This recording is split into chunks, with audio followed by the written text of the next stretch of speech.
इसके नशे में चूर एक आशिक ने होता देख एक ऐसा खौफनाक कदम उठाया जिसे देख मोहल्ले वालों की रूह तक कांप गए। पहले सिरफिरे आशिक ने शादीशुदा प्रेमिका से शादी करने का प्रस्ताव रखा। जब बात नहीं बनी तो उस पर दिन दहाड़े आग लगा दी। वह तो आसपास काफी भीड़ थी, जिससे लोगों ने तत्काल ही महिला को जलने से बचा लिया। इस दौरान आग लगाने वाला आशिक भी झुलस गया। मामला के रांची थाना मस्ताना चौक इलाके का बीते 4 साल युवक के बीच प्रेम प्रसंग चल रहा था। वाले नरेंद्र पंजाबी के साथ महिला बढ़ने लगी। प्रेमी महिला के प्यार में इस कदर पागल हो गया, वह लगातार शादी करने की जिद कर रहा था। इस पर सपना उसे मना कर रही थी। अचानक ही प्रेमी ने महिला को खत्म कर देने का फैसला कर लिया। परिजनों से प्राप्त जानकारी के अनुसार युवक पहले भी कई बार ऐसी हरकतें करने की कोशिश करता रहा है। इसके चलते रांची थाने में शिकायत दर्ज भी करवाई गई थी, लेकिन पुलिस ने कोई एक्शन नहीं लिया। आज फिर युवक ने सपना के ऊपर पेट्रोल छिड़क कर आग लगा दी। घटना के तत्काल बाद ही युवक को गिरफ्तार कर लिया गया है। पुलिस द्वारा विधिवत कार्रवाई की जा रही है। मुझे बताया गया है, ये आया और इसने उसके ऊपर पेट्रोल डाल दिया। ये तो गलत बात है ना। बाजू वाली ने उसको बचाया, आग भी लगा दिया। कौन है जिसने पेट्रोल डाला?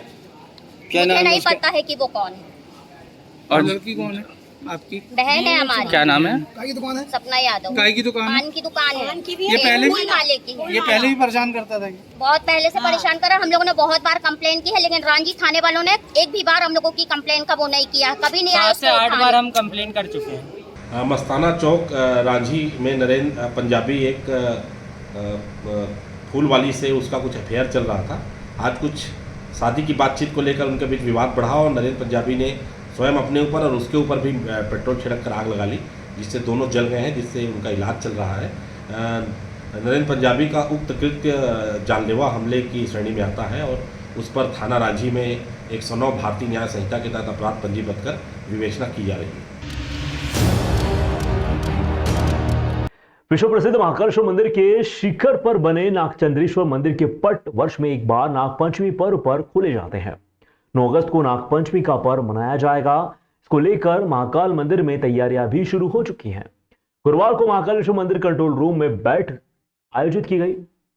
व्यवस्थाओं को बेहतर बनाने के साथ ही श्रद्धालु को आसानी से दर्शन लाभ हो सके, इस बात पर विचार विमर्श किया गया। महाकालेश्वर मंदिर के शिखर पर नागचंद्रेश्वर मंदिर में अति प्राचीन भगवान नागचंद्रेश्वर की प्रतिमा स्थापित है। मंदिर को साल भर में एक बार नागपंचमी के दिन ही खोला जाता है। श्रावण मास के साथ ही नागपंचमी का पर्व 9 अगस्त को मनाया जाएगा। इसको लेकर गुरुवार को कलेक्टर नीरज कुमार सिंह ने व्यवस्थाओं की तैयारी व श्रद्धालु को आसानी के साथ भगवान नागचंद्रेश्वर के दर्शन करवाए जा सके, इसको लेकर बैठक आयोजित की। महाकाल मंदिर कंट्रोल रूम में हुई बैठक के दौरान आईजी संतोष कुमार, एसपी प्रदीप शर्मा सहित सभी अधिकारी शामिल हुए। श्रावण मास के चलते प्रतिदिन महाकाल मंदिर में 2 लाख से अधिक श्रद्धालु यहां पर पहुंच रहे हैं। वहीं नागपंचमी पर श्रद्धालु की संख्या 5 लाख से अधिक होने का अनुमान लगाते हुए सभी व्यवस्थाओं को पूरा करने के निर्देश कलेक्टर द्वारा दिए गए। कलेक्टर नीरज कुमार सिंह ने बताया कि श्रद्धालु को भगवान नागचंद्रेश्वर के आसानी से दर्शन हो सके को लेकर तैयारी शुरू की गई है। श्रद्धालु को मंदिर में प्रवेश देने के लिए आसपास बैरिकेडिंग की जाएगी, जहां से श्रद्धालु को प्रवेश दिया जाएगा।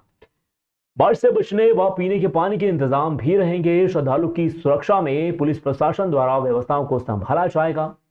बैठक के बाद कलेक्टर ने कहा कि महाकाल की तीसरी सवारी के दौरान डमरू वादन होगा, जो वर्ल्ड रिकॉर्ड के रूप में दर्ज किया जाएगा। डमरू वादन की भी तैयारी शुरू हो चुकी है। करीब 10 से 15 मिनट तक 1500 वादक एक स्वर में डमरू बजाएंगे। वर्ल्ड रिकॉर्ड के लिए Guinness book of world record team को भी अवगत करवा दिया गया है। नागपंचमी के पर्व पर महाकाल मंदिर में व्यवस्थाओं के संबंध में आज बैठक ली गई है, जिसमें कि जो सभी आने वाले श्रद्धालु हैं उनको सुगमता से दर्शन हो सके। पार्किंग व्यवस्था, पानी की व्यवस्था, रूट व्यवस्था, बैरिकेडिंग व्यवस्था, इन सब चीज़ों पर विस्तार से चर्चा हुई है और ऑब्जेक्टिव है कि बहुत आसानी से लोगों को हम लोग दर्शन करा सकें। सर, डमरू को लेकर भी किस प्रकार का एक आयोजन होगा? तीसरी सवारी में तो किस प्रकार का आयोजन होगा और ये क्या रिकॉर्ड बनेगा? तीसरी सवारी जो इस सोमवार को निकाली जाएगी, उसमें डमरू एंसाम्बल का लार्जेस्ट प्रदर्शन होगा। करीब 1000 से ज़्यादा लोग इसमें रहेंगे जो कि डमरू वादन करेंगे लगभग 10 मिनट तक। महाकाल की जो धुन है उस पर इनका वादन किया जा रहा है और इसके माध्यम से गिनीज बुक में हम लोगों ने अप्लाई किया है, एक विश्व रिकॉर्ड स्थापित किया जाएगा। मध्य प्रदेश के इंदौर में एक नामी स्कूल में नाबालिग बच्ची के साथ छेड़छाड़ करने का मामला सामने आया है। पूरा मामला लसुड़ा क्षेत्र का है, जहां पीड़िता की शिकायत पर पुलिस ने स्कूल टीचर के खिलाफ मामला दर्ज कर उसे गिरफ्तार कर लिया है। आपको बता दें कि पूरा मामला इंदौर की लसुड़ा थाना क्षेत्र के लॉरेंस इंटरनेशनल स्कूल का है, जहां एक बच्चे के साथ स्कूल के टीचर गौरांग रावत ने छेड़छाड़ की घटना को अंजाम दिया। इसके बाद परेशान छात्रा ने पहले स्कूल की टीचर को इस बारे में बात की, शिकायत की तो टीचर ने ध्यान नहीं दिया। उसने अपने परिजनों को पूरी घटना विस्तार से बताई। इसके बाद परिजनों के साथ बच्ची लसुड़े थाने पहुंची, पूरी घटना बयां की। इसके बाद पुलिस ने तुरंत टीचर के खिलाफ मामला दर्ज कर आरोपी टीचर को गिरफ्तार कर लिया है। लॉरेंस स्कूल में एक घटना सामने आई थी जिसमें कि एक जो बच्ची थी, बच्ची जब जो उसका जो वो हुआ इंटरवल हुआ तो इंटरवल के समय उसके जो वहाँ पर टेक्नीशियन था उसके द्वारा उसके साथ कुछ बैड टच किया, जिस पर से कि उसके द्वारा ये बात अपनी पेरेंट्स को ही बताई और टीचर्स को ही बताई। और उसके बाद पेरेंट्स के साथ आकर उसने थाना लसुड़िया में FIR रजिस्टर कराई। FIR रजिस्टर होने के बाद इसमें आरोपी जो टेक्नीशियन है उसको गिरफ्तार कर लिया गया है और कार्रवाई की जा रही है। जिले में मंगलवार को एक बुजुर्ग यात्री के लिए स्टेशन पर तैनात GRP जवान देवदूत बन गया, जब उसने अपनी जान दांव पर लगाकर चलती ट्रेन में चढ़ रहे बुजुर्ग की जान बचा ली। रेलवे स्टेशन पर तैनात GRP आरक्षक प्रकाश तिवारी ने साहस का परिचय देते हुए ट्रेन के साथ घिसट रहे 75 वर्षीय इससे बुजुर्ग की जान बच गई। 30 जुलाई को रेलवे स्टेशन पर तैनात आरक्षक प्रकाश तिवारी के ड्यूटी के दौरान प्लेटफॉर्म नंबर यात्रियों के चढ़ने के दौरान एक यात्री का पैर फिसलकर गिर गया। चलती हुई ट्रेन प्लेटफॉर्म के बीच में फंस गया। प्रकाश तिवारी द्वारा अपनी जान पर खेलकर चलती हुई ट्रेन व प्लेटफॉर्म के बीच में से दौड़ते हुए खींचकर यात्री फखरुद्दीन सैया निवासी देवलाली नासिंग की जान बचाई गई। अदम्य साहस व तीव्र एक्शन का परिचय दिया गया, जो वाकई में काबिल तारीफ है। कलेक्टर कार्यालय में हुई समय सीमा बैठक में कलेक्टर आशीष सिंह ने सुप्रीम कोर्ट की गाइडलाइन का उल्लंघन करने वाले स्कूल वाहनों पर कार्रवाई की प्रभावी बनाने के निर्देश भी दिए हैं। दरअसल स्कूली छात्रों की सुरक्षा को ध्यान में रखते हुए स्कूल वाहन के लिए बनाई गई गाइडलाइन का पालन आवश्यक है। स्कूल की बसों में जो सुप्रीम कोर्ट की गाइडलाइन है, अगर उसका पालन नहीं किया जा रहा तो उसके खिलाफ कार्रवाई चल रही है। और इसमें हम लोग मुख्य रूप से यही देखते हैं कि बसों में जो बच्चों के बैठने की व्यवस्था है वो प्रॉपर है कि नहीं, बसों के जो इमरजेंसी एग्जिट वगैरह हैं प्रॉपर खुल रहे हैं कि नहीं, स्पीड गवर्नर वगैरह प्रॉपर काम कर रहा है कि नहीं कर रहा है, या उनके परमिट फिटनेस ओके हैं या नहीं है। इस तरह से जो भी चीज़ें होनी चाहिए बच्चों की सुरक्षा के लिए, उसके हिसाब से बसों की जांच की जा रही है। इसके अलावा जो प्राइवेट वैन है इनके ऊपर भी कार्रवाई चल रही है और अब तक लगभग करीबन 30-40 वैन पे कार्रवाई हो चुकी है अभी पिछले 2-3 हफ्तों में, और लगभग 30-35 बसों पे कार्रवाई हो चुकी है।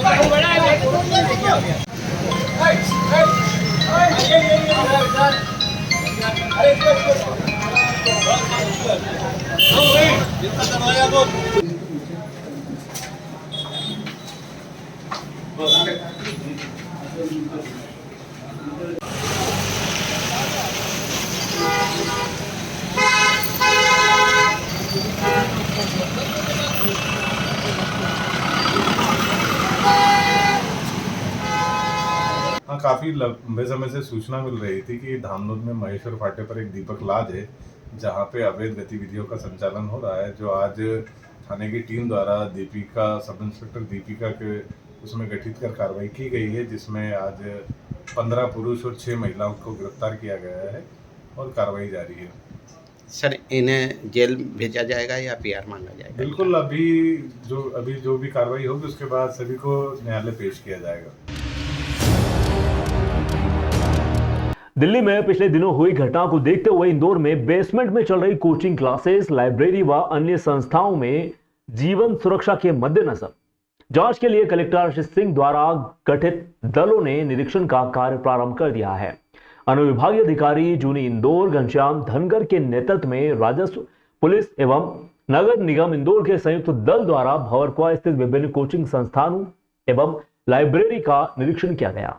इसमें मां शारदा लाइब्रेरी, ज्ञान पंख लाइब्रेरी, अभ्यास लाइब्रेरी बेसमेंट में संचालित होना पाए गए। इनमें आने जाने का एक ही रास्ता था।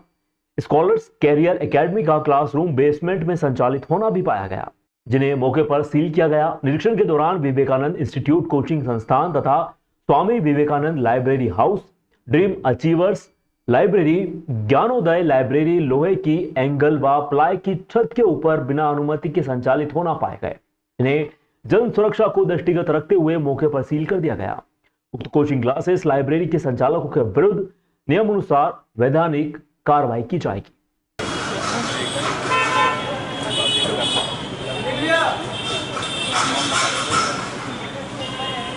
बना रहे हो ना?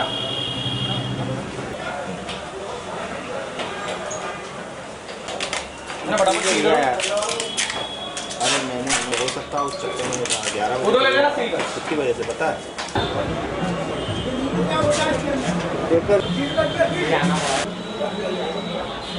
निश्चित रूप से जो दिल्ली की घटना हुई उससे सबक लेते हुए हमारी टीम खास तौर पर जो कोचिंग वाले इलाके हैं उनमें कल उन्होंने चेक किया था और कई सारे बेसमेंट में कोचिंग संचालित होना पाई गई जहां पर सुरक्षा के पर्याप्त प्रावधान नहीं थे, उनको हमने सील किया है।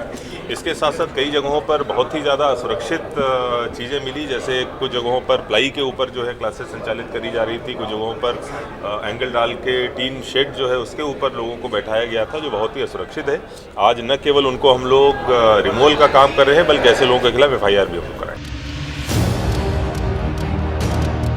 धार कलेक्टर प्रियंक मिश्र के आदेश अनुसार एवं सहायक आबकारी आयुक्त जिला धार विक्रमदीप सांगर के मार्गदर्शन सहायक जिला आबकारी अधिकारी नानूराम अलावा के नेतृत्व में आबकारी उप निरीक्षक एकता सोनकर टीम के द्वारा अवैध मदिरा के विरुद्ध चलाए जा रहे विशेष अभियान में व्रत मनावर में बकानेर, धनखेड़ी, उपड़ी, पाड़ला, उमरबन, कलालदा, लोड़ी, देवरा, कलाभाटा आदि क्षेत्रों में दबिश कर मध्य प्रदेश आबकारी अधिनियम 1915 की धारा 34(2) के तहत एक प्रकरण, 34(1) के तहत 2 प्रकरण कायम किए गए। इसमें 15 पाव लंदन प्राइड विस्की, 20 पाव गोवा विस्की, 110 लीटर हाथ भट्टी मदिरा, 300 किलोग्राम महुआ लाहन जब्त किया गया। उपरोक्त मदिरा का अनुमानित मूल्य 51,050 रुपए बताया जा रहा है। उपरोक्त कार्रवाई आबकारी उप निरीक्षक एकता सोनकर, इरीनू भिंडे, षष्ठी ग्रेवाल, प्रीति नरगावे, राजेंद्र सिंह चौहान, मनावर कुक्षी, गंदवानी के आरक्षक व मुख्य आरक्षकों द्वारा की गई है। पंचायत एवं ग्रामीण विकास श्रम मंत्री प्रहलाद पटेल की अध्यक्षता में आज श्रम व रोजगार मंत्रालय, भारत सरकार, क्षेत्रीय परिषद, कर्मचारी राज्य बीमा निगम मध्य प्रदेश की 90वीं क्षेत्रीय परिषद की बैठक आयोजित की गई। पटेल ने सतना, मंडीदीप व जबलपुर में अस्पताल निर्माण के प्रस्ताव तैयार करने के निर्देश दिए। उन्होंने निर्देश दिए कि पूर्व से जो अस्पताल व डिस्पेंसरियां संचालित हैं उन्हें अपग्रेड किया जाए, अस्पतालों में बेहतर स्वास्थ्य सेवाएं प्रदान की जाएं, जिससे कि मरीजों को रेफर नहीं करना पड़े। उन्होंने कहा कि अब बैठक श्रमिक व कर्मचारियों के हित के लिए काफी सकारात्मक है। उन्होंने निर्देश दिए कि निगम के पास उपलब्ध अपनी रिक्त पड़ी जमीन पर अस्पताल व डिस्पेंसरियां निर्माण के प्रस्ताव तैयार कर भारत सरकार को प्रस्तुत करें। पटेल ने इंडस्ट्रियल कॉरिडोर के मद्देनजर रतलाम में बेहतर स्वास्थ्य सेवाएं प्रदान किए जाने हेतु 50 बिस्तर के अस्पताल निर्माण का प्रस्ताव तैयार करने के निर्देश दिए। उन्होंने निर्देश दिए कि नवीन अस्पताल व डिस्पेंसरी चिन्हांकन में इस बात का विशेष ध्यान दिया जाए कि स्थल शहर से नजदीक हो, ताकि इलाज कराने वालों को परेशानी ना झेलनी पड़े। उन्होंने पीतमपुर में अस्पताल निर्माण व संचालन प्रारंभ करने की प्रक्रिया को समय सीमा में पूर्ण किए जाने के निर्देश भी दिए।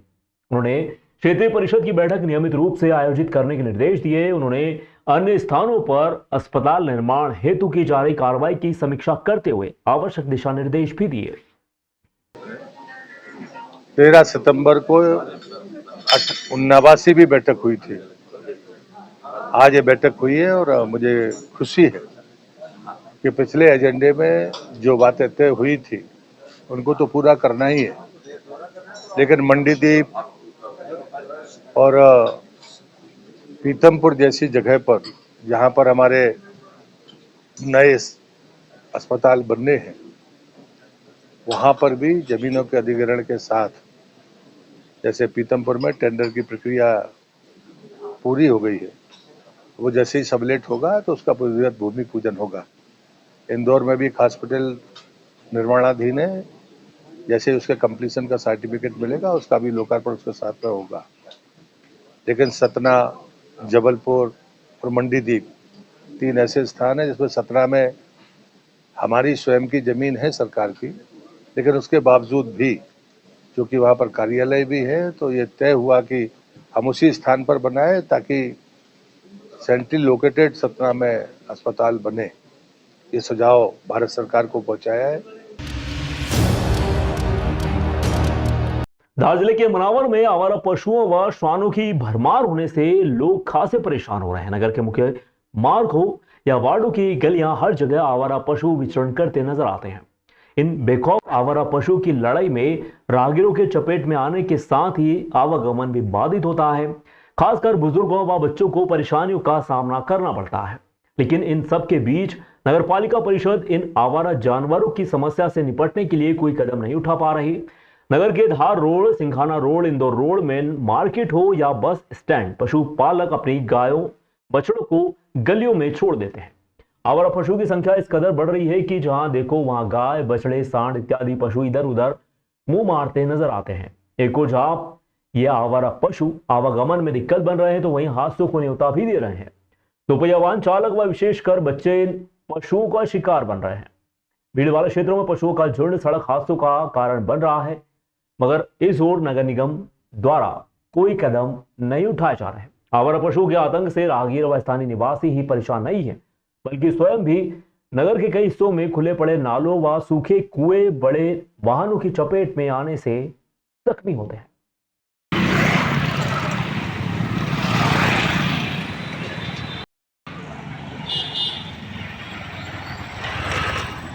में जो भी मनावर नगर में गौ माताओं को पालते हैं, उनसे मेरा निवेदन है कि यदि आपसे गौवंश नहीं पाला जाता है और आप उनका दूध निकाल कर उनको बाज़ार में छोड़ देते हैं, वो अन्य प्रकार की पन्नी वन्नी सड़ा वड़ा खाकर, वो एक गौ माता के लिए भी अच्छी बात नहीं है और समाज के लिए भी अच्छी बात नहीं। यदि मान लो जो गौशाला में पालन कर रहे हैं, यदि उनसे नहीं पलता है तो वो हम गौशाला में छोड़ दें, हम उनको रखने के लिए तैयार हैं। मनावर की सीमेंट कंपनी के अंदर बने सोलर प्लांट में एक युवक की 22 जुलाई को करंट लगने से मौत हो गई थी। इसको लेकर मनावर कृषि उपज मंडी में जयस राष्ट्रीय संरक्षक, मनावर विधायक डॉक्टर हीरालाल अलावा, सेंधवा विधायक मोन्टू सोलंकी, बड़वानी विधायक राजेंद्र मंडलोई के नेतृत्व में हजारों की संख्या में मौजूद आदिवासी समाजजनों ने राज्यपाल के नाम ज्ञापन SDM Rahul Gupta, police SDOP Ankit Soni को सौंपा। युवकों पर जबरन कार्रवाई कर फंसाने का काम किया। वहीं आदिवासी जनप्रतिनिधि गणेश जर्मन, मेहताब फौजी, कैलाश राणा पर रासुका लगाकर जेल भेज दिया गया। ज्ञापन में लिखा गया कि अल्ट्राटेक सीमेंट प्लांट के समीप ग्राम टोंकी, मनावर, भानपुरा, खंडलाई जाने का आम रास्ता है, यहां भी लगाना स्वाभाविक है।